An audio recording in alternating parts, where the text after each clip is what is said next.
But wouldn't you say that part of the problem comes from the diversity of Israeli public opinion itself? I mean, you have a very, less so today, but certainly over the years, very fractured community. You have a left wing that has accused, the settlers and settlements as being the root of the problem, and the right wing that blames Palestinian terrorism. You're sending mixed messages to an international community.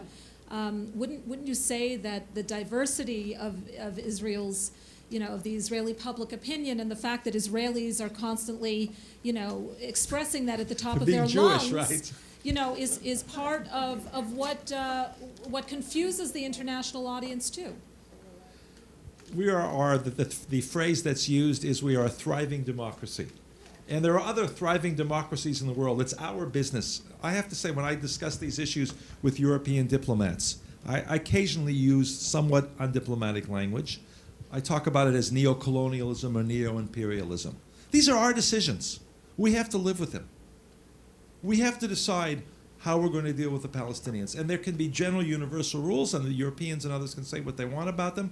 But when they throw huge amounts of money in order to manipulate our political system, it's no longer our issue. And one of the issues that I have, as an Israeli, I speak with an American accent, but don't let it fool you. I've lived in Israel between 30 and 40 years.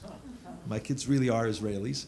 And we have to make our own decisions. I'm not saying to American Jews or British Jews or other Jews, leave us alone. No, you're part of the Am Yisrael, and you should have opinions. But a little modesty wouldn't hurt. So Israelis battle these things out. But we're on the ground. It's a cliche to say it's us and our kids who serve in the army, but you get a very different perspective.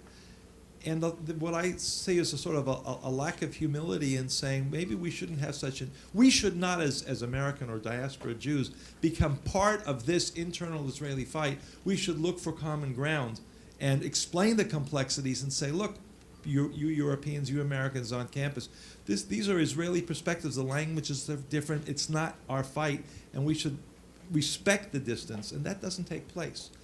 In fact, to a very large degree, the BDS movement, the demonization of Israel, is attempting to play into Israeli politics.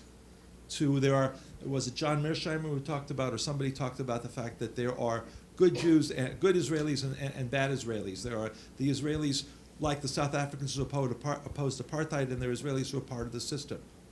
And that kind of judgment, that type of attempt to really impose on Israelis grappling with this complex situation simplistic external views of what we should do, and put a lot of money behind that to try to get those opinions enacted into policy, I do see that as neo-colonialism, neo-imperialism.